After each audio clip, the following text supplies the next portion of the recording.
भारतीय स्त्री की वर्तमान स्थिति और उसका भविष्य है। स्त्रियों की पूजा करके ही सब जातियां बड़ी हुई हैं। जिस जाति में स्त्रियों की पूजा नहीं होती, वह देश, वह जाति कभी बड़ी नहीं हुई और न हो सकेगी। तुम्हारी जाति का जो अधपतन हुआ है, उसका प्रधान कारण है इन्हीं सब शक्ति मूर्तियों की अवहेलना। दो बड़े सामाजिक अनर्थ भारत की प्रगति में रोड़ा अटका रहे हैं। ये दो कुतिस अनाचार हैं। स्त्री जाति के पैरों में पराधीनता की बेड़ी डाल रखना और निर्धन जनता को जाति भेद के नाम पर समस्त मानव अधिकारों से वंचित रखना। समाज के इन महत्वपूर्ण अंगों की प्रगति हुए बिना देश को उन्नतिशील होना असंभव है। मलाबार प्रांत की स्त्रियों प्रत्येक क्षेत्र में पुरुषों से आगे हैं। वहां प्रत्येक घर अत्यंत स्वच्छ दिखाई देता है और सबकी अपेक्षा शिक्षा को अधिक प्रोत्साहन दिया जाता है। जब मैं उस प्रांत में गया था तो मुझे ऐसे अनेक स्त्रियां मिली जो सरलता से संस्कृत में उत्तम संभाषण करती थी। भारत के अन्य भागों में 10 लाख में एक भी ऐसी स्त्री नहीं मिल सकती। इस प्रांत की उन्नति का और एक कारण यह है, प्रांत कभी भी पुर्तगाल निवासियों या मुसलमानों द्वारा विजित नहीं हुआ। स्वतंत्र से ही उद्धार एवं उन्नति होती है। पराधीनता और दासता से हीनता की वृद्धि एवं पतन होता है। द्रविड़ जातियों का आगमन मध्य एशिया से हुआ। इनका उद्गम आर्यतर वंशों से है और भारत में इनका आगमन आर्यों के पूर्व हुआ। इनमें से वे लोग जो दक्षिण भारत में जा बसे अत्यंत सभ्य और सुसंस्कृत थे। उनमें स्त्रियों का स्थान पुरुषों की अपेक्षा ऊंचा था। ईश्वर ने संसार में प्रत्येक मनुष्य को पुण्य और पाप, भले और बुरे को पहचानने की बुद्धि दी है, परंतु वीर भी वही है जो दुख भ्रम और को भुला दे और भरे संसार का निर्भयता से सामना करता है। एक हाथ से दुखी संसार के आंसू पोंछता है और दूसरों से उसे मुक्ति का मार्ग दिखाता है। विश्व में एक ओर हम मिट्टी के ढेले के समान जड़ अक्रिय दकियानुसी समाज को देखते हैं और दूसरी ओर अशांत, धैर्यहीन और निरंतर अग्नि उगने वाले समाज सुधारक को। भलाई का रास्ता तो इन दोनों के बीच में से है। जापान में से मैंने सुना कि जापानी बालिकाओं का दृढ़ विश्वास है कि गुड़िया को सच्चे हृदय से प्रेम करने पर वह भी चेतना और जीवित हो उठती है। अतएव जापानी बालिकाएं अपनी गुड़ियाओं को कभी नहीं फोड़ती। हे महाभाग भारतवासियों, मुझे भी पूर्ण विश्वास है कि यदि तुम सच्चे हृदय से भारत के कोटिशय जन समुदाय को प्यार करो तो वह भी पुनः जीवित और जागृत हो सकता है।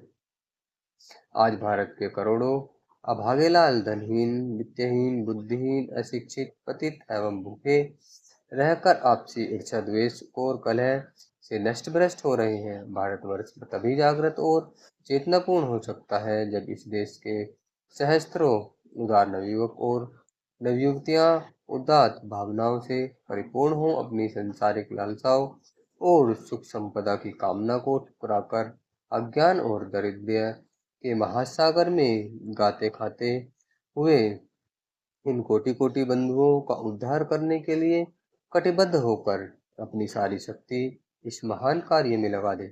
मेरे इस तुच्छ और अकिंचन जीवन का अनुभव है कि सद्भावना, सच्चाई, शुद्ध हृदय और परिणाम मात्र के लिए असीम प्रेम की में वह शक्ति है जिसके समक्ष विश्व के समस्त बल घुटने टेक देते हैं।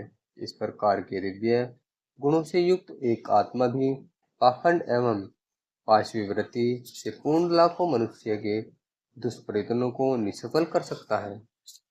प्रबुद्ध भारत के प्रतिनिधि लिखते हैं, संपादक के आदेशानुसार मैं भारतीय स्त्रियों की वर्तमान स्थिति तथा उनके भविष्य के संबंध में स्वामी विवेकानंद जी के विचार जानना चाहता था। अतः उनसे भेंट करने का अवसर देख रहा था। उस दिन रविवार था।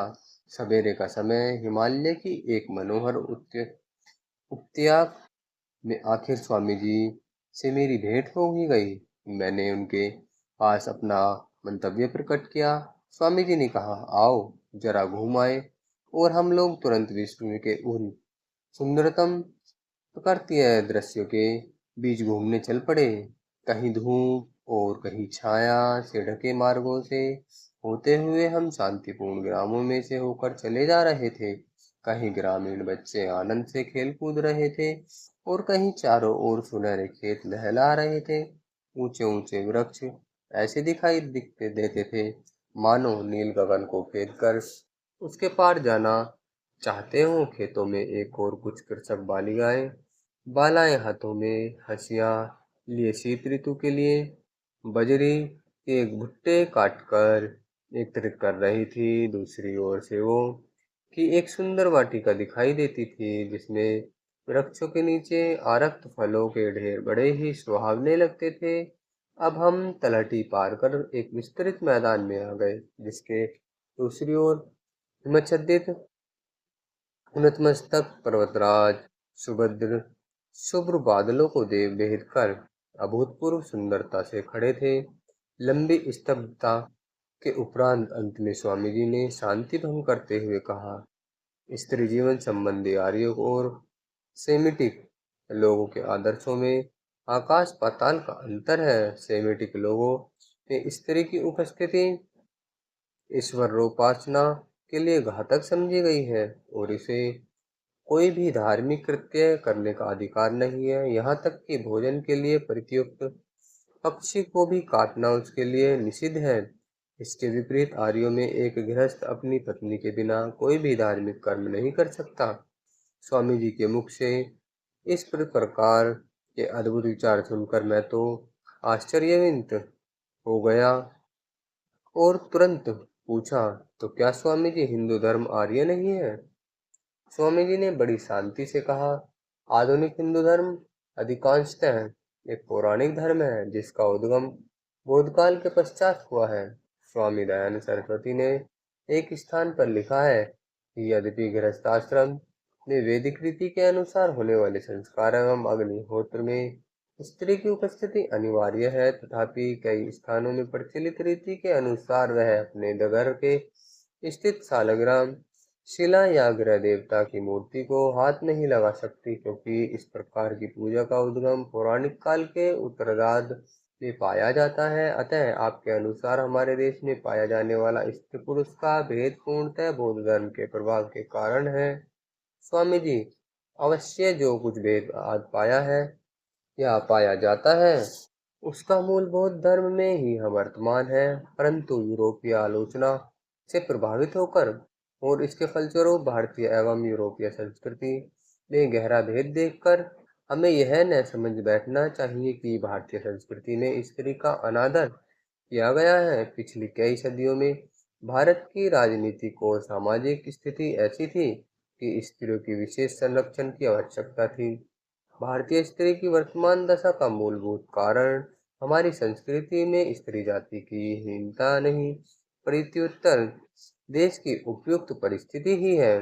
स्वामी जी, तो क्या आप भारतीय स्त्री की वर्तमान दशा से पूर्णतः संतुष्ट हैं? स्वामी जी, कदापि नहीं, परंतु इस दशा में सुधार का साधन यही है कि हम स्त्रियों को उचित शिक्षा दें और उसके उपरांत वे स्वयं अपना और अपनी समस्याओं को सुलझा लेंगी। मुझे पूर्ण विश्वास है कि ऐसा करने पर भारतीय स्त्रियां अपनी समस्याओं का हल करने में संसार के किसी भी भाग के स्त्रियों से पीछे नहीं रहेंगी। हमें उनकी समस्याओं में हस्तक्षेप करने का कोई अधिकार नहीं। स्वामी जी, क्या आप बतला सकते हैं कि हमारे देश में स्त्रियों की हीनता का प्रादुर्भाव बौद्ध धर्म से किस प्रकार हुआ? स्वामी जी, इस हिंसा का प्रादुर्भाव बौद्ध धर्म के पतन काल में ही हुआ। कोई भी आंदोलन किसी एक नवीन विशेषता के कारण संसार में शीघ्र ही फैल जाता है, परंतु जब उसका पतन होता है तब उसकी यह अभिमानास्पद विशेषता की उसकी दुर्बलता का मुख्य कारण बन जाती है। पुरुष श्रेष्ठ भगवान बुद्ध अत्यंत संगठन कुशल थे और इसी कुशलता के कारण उन्होंने संसार को अपनी ओर आकर्षित कर लिया। उनका धर्म भिक्षुओं का धर्म था और इसी कारण एक स्वाभाविक कुपरिणाम यह हुआ कि प्रत्येक पतिव्रतधारी भिक्षु संपदास्पदा हो गया। उन्होंने पहली बार विहारों के रूप में सामूहिक जीवन की भी प्रतिष्ठा की, जिसका एक अनिवार्य फल यह हुआ कि भिक्षुणियों का स्थान भिक्षुओं की अपेक्षा निम्न हो गया, क्योंकि श्रेष्ठ भिक्षुणी के लिए भी भिक्षु की आज्ञा एवं अनुमति के बिना कोई महत्वपूर्ण कार्य करना निषिद्ध था। इस प्रकार के जीवन से धर्म संगठित हो तो गया, परंतु अंततः इसके कुछ परिणाम खेदजनक भी हुए। परंतु स्वामी जी, संन्यास धर्म तो वेद विहित है। स्वामी जी, अवश्य संन्यास वेद प्रतिपादित है, परंतु वैदिक सिद्धांत के अनुसार संन्यासाश्रम में स्त्री पुरुष का कोई भेद नहीं रहता। क्या तुम्हें ज्ञात नहीं कि विदेहराज जनक की राजसभा में किस प्रकार धर्म के गूढ़ तत्वों पर महर्षि याज्ञवल्क्य से वाद विवाद हुआ था। इस वाद विवाद में ब्रह्मवादिनी वाजपेयी ने प्रधान भाग लिया था। उसने कहा था, मेरे दो प्रश्न मानो कुशल धनुर्धारी के हाथ में के दो तीक्ष्ण बाण हैं। उपनिषद में जहाँ यह प्रसंग आया है, वहाँ पर उनके स्त्री होने पर कोई बात नहीं उठाई गई है। तुम्हें यह विदित होगा कि प्राचीन गुरुकुलों में बालक और बालिकाएं समान रूप से शिक्षा प्राप्त करते थे। इससे अधिक लाभ और क्या चाहिए। हमारी संस्कृत भाषा के सुंदर नाटकों को पढ़ो, शकुंतला नाटक को ही देखो और फिर बताओ कि इस महान ग्रंथ की तुलना में टेनिसन की राजकुमारी में हमें कौन सी शिक्षाप्रद बात प्राप्त हो सकती है। स्वामी जी, मैंने आज तक अपने अतीत की विस्मृत गौरव गरिमा इतने चिंता कृषक रूप में कभी नहीं सुनी थी। आप में उसे प्रकट करने की अद्भुत शक्ति है। स्वामी जी शांतिपूर्वक बोले, संभव है। इसका कारण यह हो सकता कि मैंने पृथ्वी के दोनों गोलार्धों का पर्यटन किया है। मेरा तो दृढ़ विश्वास है कि जिस जाति ने सीता को जन्म दिया, भले ही यह कल्पना मात्र हो, उस जाति में स्त्री जाति के प्रति इतना सम्मान तथा श्रद्धा है कि उसकी तुलना संसार के अन्य किसी भाग से नहीं हो सकती। पाश्चात्य स्त्रियां ऐसे कई कानूनी बंधनों से जकड़ी हुई हैं, जिनसे भारतीय स्त्रियां सर्वथा मुक्त एवं अपरिचित है।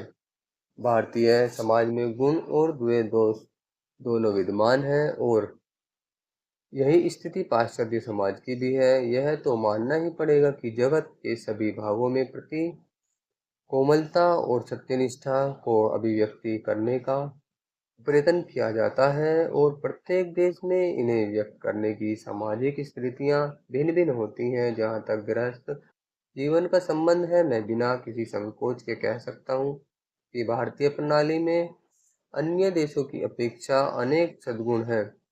स्वामी जी, तो क्या भारतीय स्त्रियों के समक्ष कोई भी समस्याएं नहीं है। स्वामी जी, है, अवश्य है। उन्हें कई गंभीर समस्याएं सुलझानी है, परंतु इनमें से एक भी ऐसा नहीं जो शिक्षा द्वारा न सुलझाई जा सके। परंतु सच्ची शिक्षा की धारणा अभी तक हम में से किसी को भी नहीं। स्वामी जी, शिक्षा की आपकी क्या परिभाषा है। स्वामी जी ने इसमें हास्य से कहा, मैं परिभाषाएं देने के विरुद्ध हूँ, परंतु इस संबंध में यह कहा जा सकता है कि सच्ची शिक्षा वह है जिससे मनुष्य की मानसिक शक्तियों का विकास हो। वह शब्दों को रटना मात्र नहीं है, वह व्यक्ति की मानसिकता शक्तियों को ऐसा विकास है जिससे वह स्वयं में स्वतंत्रता पूर्वक विचार कर ठीक ठीक निश्चय कर सके। हम चाहते हैं कि भारत की स्त्रियों को ऐसी शिक्षा दी जाए जिससे वे निर्भय होकर भारत के प्रति अपने कर्तव्य को भलीभांति निभा सकें और संघमित्रता, लीला, अहिल्याबाई और मीराबाई आदि भारत की महान देवियों द्वारा चलाई गई परंपरा को आगे बढ़ा सकें एवं वीर पुरुष बन सकें। भारत की स्त्रियां पवित्रता और त्याग की मूर्ति हैं, क्योंकि उनके पास वह बल और शक्ति है जो सर्वशक्तिमान परमात्मा के चरणों में सर्वस्व अर्पण करने से प्राप्त होती है। स्वामी जी, आपके विचारानुसार शिक्षा के में धर्म शिक्षा का भी समावेश होना चाहिए। स्वामी जी ने गंभीरतापूर्वक उत्तर दिया, मेरा दृढ़ विश्वास है कि धर्म ही शिक्षा का सार है। हाँ, यह ध्यान रखना आवश्यक है, यह धर्म से मेरा अभिप्राय किसी विशिष्ट धर्म मत से नहीं। मैं समझता हूँ अन्य विषयों के समान अध्यापक को इस संबंध में भी छात्रों को प्रारंभिक मार्गदर्शन करना चाहिए और उसे इस योग्य बनाना चाहिए कि वह अपने कम से कम विरोध वाले मार्ग पर आगे बढ़ सके। पर धर्म ने ब्रह्मचर्य की जो इतनी प्रशंसा की है, उससे तो ब्रह्मचर्य व्रत का पालन करने वाली स्त्री का स्थान माता एवं पत्नी से ऊंचा हो जाता है। क्या यह स्त्री जाति पर सीधा आघात नहीं? तुम्हें क्या स्मरण रहना चाहिए कि यदि धर्म स्त्रियों के लिए ब्रह्मचर्य की उच्चता एवं महानता दिखाता है, तो वह पुरुषों के लिए भी ब्रह्मचर्य की उतनी ही उच्चता और महानता प्रदर्शित करता है। तुम्हारे प्रश्न से यह भी ज्ञात होता है कि तुम्हारे मन में कोई गड़बड़ी मची हुई है। हिंदू धर्म में मानव का केवल एक ही कर्तव्य बतलाया गया है और वह है इस अनित्य क्षणभंगुर जगत में नित्य शाश्वत तत्व की प्राप्ति। उसकी प्राप्ति के लिए कोई एक निश्चित मार्ग नहीं है। ब्रह्मचर्य हो या विवाह, भला हो या बुरा, विदा हो या अविदा, इनमें से कोई भी खराब नहीं, यदि वह मनुष्य को उस ध्येय की ओर ले जाए। यहीं पर हिंदू धर्म और बौद्ध धर्म में महान अंतर है। हिंदू धर्म में उस उद्देश्य की प्राप्ति के अनेक मार्ग एवं साधन बतलाए गए हैं। उस निश्चित निर्दिष्ट स्थान पर पहुंचने के भिन्न भिन्न मार्गों का विधान है।